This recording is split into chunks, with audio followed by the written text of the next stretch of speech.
Você tem medo de histórias de terror? Se assusta com facilidade? Tem aversão a tudo que está ligado ao sobrenatural? Se a resposta é sim, então em hipótese alguma você deve ler O Iluminado, de Stephen King.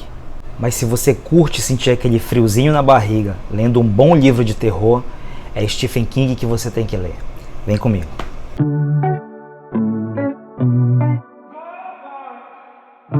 Agora a gente vai conversar sobre um livro que simplesmente não me deixou dormir durante uma semana por conta de pesadelos. Eu tive que mudar a minha rotina de leitura simplesmente porque eu não estava mais conseguindo dormir. Eu acordava durante a noite pensando no livro, pensando na história, nos personagens do livro. Enfim, tive que passar a ler outra coisa antes de dormir, passei a ler Machado de Assis antes de dormir e passei a ler o Stephen King, O Iluminado, durante o dia para terminar a leitura. Esse livro foi escrito na década de 70 e trata-se de um terror psicológico. E ao ler esse livro fica evidente que não é à toa que Stephen King é conhecido como o pai do terror, o mestre do suspense, do mistério do terror. Ele escreve, olha, com propriedade, viu? Primeiramente eu vou te dar um panorama dos personagens principais. Trata-se de uma família composta por 3 pessoas. O pai, chamado Jack, a mãe, chamada Wendy, e o filho de 5 anos chamado Danny. Eu vou fazer uma breve síntese de cada um dos personagens, ok? Primeiramente falando do Jack. O Jack é um cara, por volta ali dos seus 30 anos, ele é professor e escritor. Inclusive, ele tem grandes aspirações na vida dele por causa da intelectualidade dele. Ele pretende ser um escritor muito famoso, enfim. Ele pretende ter muitas conquistas nesse ramo. Só que o Jack, ele tem alguns problemas, né? O primeiro problema que eu vou citar é o problema com o alcoolismo. O Jack é um alcoólatra, ele está sóbrio há um pouco mais de um ano, porém ele ainda sofre problemas com esse assunto. Ele não conseguiu se desvencilhar totalmente disso aí. E aí eu queria abrir um parênteses aqui para citar um problema do próprio autor, do Stephen King, que já falou abertamente sobre o problema que ele teve no passado com o alcoolismo. Ele também teve essa doença, porque é uma doença. E aí quando a gente conhece isso, quando a gente conhece esse fato do autor, a gente entende como é que ele pode falar desse tema nesse livro com tanta propriedade. Quando a gente lê o livro, a gente entende exatamente o que está se passando na cabeça do Jack, que está sofrendo com a abstinência da bebida. Isso se explica porque o próprio autor teve esses problemas, né?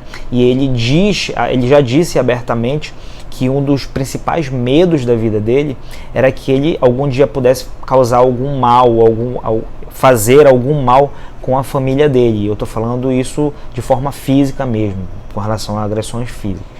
Uma outra característica muito negativa do Jack é o problema que ele tem de controlar o seu ímpeto, o seu gênio. O Jack, por muitas vezes, ele simplesmente perde o controle das suas ações, ele se irrita com muita facilidade e isso já trouxe muitos problemas para ele. E um terceiro ponto que eu não poderia deixar de falar aqui são os fantasmas do passado do Jack. O Jack tem uma relação mal resolvida de amor e ódio com o pai dele que faz com que ele repita o padrão, né? É presente na vida do Jack, na sua característica, uma certa repetição de padrão, até de forma inconsciente, de forma involuntária. E essa repetição de padrão que é frisada no livro é de uma forma negativa. Então o Jack vai repetir alguns comportamentos do seu pai que vão trazer consequências bem desagradáveis e bem negativas para a família dele. Já com relação ao Wendy, ela é uma mulher bem mais tranquila, sem tantos problemas assim. É uma mulher, mãe de família, que ama o marido, que ama o filho. É uma daquelas mulheres que fazem sacrifício pela família, iria até as últimas consequências para proteger a família e principalmente o filho. E a Wendy, ela também tem essa característica de ter tido problemas no passado, só que com a mãe. E também de forma inconsciente, de forma involuntária, ela acaba repetindo esse padrão na própria família dela. Isso fica muito evidente no livro, só que de forma menos intensa que o marido. Mas mesmo assim é presente na vida da Wendy essa questão da repetição de padrão. A gente pode perceber muito bem no livro. E finalmente o Danny. O Danny é um garotinho de 5 anos, ele é o iluminado de fato. E ele seria uma criancinha super normal, super comum, se não fosse por um detalhe muito peculiar. O Danny tem poderes psíquicos, ele está muito relacionado ao sobrenatural. Ele tem um amigo imaginário que ao longo do livro não fica muito claro pra gente, nem pro próprio Danny, o que esse amigo imaginário representa, quem é esse menino que aparece pro Danny. E esse menino, ele traz algumas visões pro Danny, de coisas que aconteceram e de coisas que ainda vão acontecer de fato. E ainda por cima, o Danny tem um poder muito especial, que ele consegue descobrir o que as pessoas estão pensando, o que as pessoas estão sentindo, o que elas estão querendo. Enfim, está muito mesmo ligado ao sobrenatural, e essa característica do Danny é muito importante e ela é definitiva para os acontecimentos nessa trama. Agora falando do enredo em si. Bom, eu falei que o Jack tinha alguns problemas de ímpeto, alguns problemas de gênio, né? E ele faz no início do livro duas bobagens muito sérias. E que eu não vou falar, vocês vão ter que ler o livro. Uma das bobagens tem como consequência a perda do seu emprego. Então ele perde, ele é demitido, só que ele tem que dar um jeito de sustentar a família dele. E aí ele acaba aceitando um outro emprego que está abaixo das suas capacidades intelectuais. Foi um emprego que um amigo dele conseguiu para ele ser cuidador de um hotel. Ele vai ser zelador de um hotel. E só que esse hotel, como tudo no livro, é um hotel muito peculiar. É um hotel que fica nos altos das montanhas do Colorado. O Colorado fica a oeste dos Estados Unidos e é conhecido pelo seu inverno rigoroso. Esse local é simplesmente inabitável no inverno. Tem muita quantidade de neve e inclusive tempestades de neve, que fazem com que simplesmente as pessoas não queiram ir para lá. Inclusive esse hotel fica vazio durante o inverno, nem o gerente fica lá, os funcionários são todos dispensados, e é para isso que o Jack foi contratado. Ele foi contratado para cuidar do hotel nesse período de inverno. E aí o que aconteceu foi que ele pegou a família dele e levou a família dele toda para lá. Bom, vamos ficar todos juntos no hotel, a família toda unida, e ele começou a olhar pelo lado positivo. Bom, vamos ficar um pouquinho mais tranquilo, a família que estava passando por problemas vai poder ter um tempo só para ela, ele vai ter um tempo para atuar na obra literária dele, como eu falei, ele é escritor e quer viver disso. Enfim, vai ser uma experiência boa para a gente, vamos lá, vamos olhar pelo lado positivo. Só um detalhe que eu tenho que falar. Essa trama, como eu já havia dito, ela foi escrita nos anos 70. Imagina o hotel nos anos 70, nos altos das montanhas. A comunicação ali era praticamente impossível. E além de tudo isso, com o passar dos dias, essa família percebe que o hotel tem alguma coisa estranha. O hotel simplesmente é habitado pelo sobrenatural. Tem monstros, tem fantasmas e tem tudo que você possa imaginar de assustador acontecendo nesse hotel. É uma história aterrorizante, onde essa família vai ter que lutar e conseguir vencer e conseguir sobreviver aos fantasmas do hotel, ao sobrenatural do hotel. Um detalhe muito importante no livro é que eles também vão ter que enfrentar os seus fantasmas internos. Então vai chegar um determinado momento no livro que você não sabe quem é que está sendo mais perigoso lá.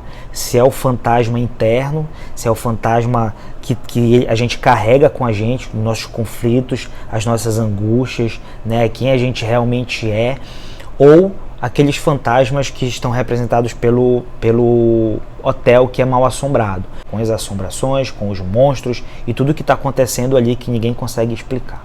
Algumas curiosidades. Bom, primeiramente, esse hotel, o Overlook do livro, ele foi baseado em um hotel que realmente existe lá no Colorado, nos Estados Unidos. É só você procurar na internet que você vai ler muita coisa bacana, muita coisa interessante. Eu acho que vale a pena dar uma olhada. O segundo ponto é que nós que estamos lendo esse livro nesses últimos anos, nós somos privilegiados. Por quê? Simplesmente eu vou falar para vocês que um colecionador comprou a cópia original há alguns anos atrás dessa obra do Stephen King. E ele descobriu partes do livro que simplesmente não estavam publicadas, que seria o antes do ato, é como ali o hotel ele foi construído, a história também é uma história também meio assombrosa, e o depois do ato. O depois do ato são contos de alguns personagens secundários do livro. É muito interessante também, bem assustador, bem curioso e explica algumas passagens do livro. É muito bacana, isso ficou perdido por alguns anos, inclusive o próprio Stephen King achou que tinha perdido de vez quando esse colecionador comprou uma cópia do manuscrito original e aí veio à tona novamente, foi aí que passou a ser publicado novamente. E o outro ponto também muito importante que eu acho que já sabe, é que foi feito um filme, foi produzido um filme baseado nesse livro, foi no ano de 1980, que teve como ator principal o Jack Nicholson, só que esse filme ele não agradou muito o Stephen King, por dois motivos. Ele não gostou muito da atuação do Jack Nicholson, ele falou isso abertamente, e também não gostou do resultado do filme. Ele achou que o diretor não entendeu muito bem a ideia que ele queria passar no livro. Eu concordo com ele, eu vi o filme também, eu li primeiro o livro, depois eu vi o filme, eu concordo com ele, mas apesar de concordar, eu acho que é uma boa pedida dar uma assistida nesse filme. Esse filme foi um marco também para aquela época, foi uma das maiores produções do gênero daquela época, de 1980. É claro que não dá para comparar com os filmes de hoje, mas se você gosta de arte retrô, de filmes retrô, eu acho esse filme uma boa pedida para você dar uma olhada. Eu acho que é bem legal, acho que vale a pena. É isso, pessoal, esse livro vale muito a pena, espero que você tenha gostado e fica acompanhando a gente aí porque ainda vem muita coisa bacana, tá ok? Valeu!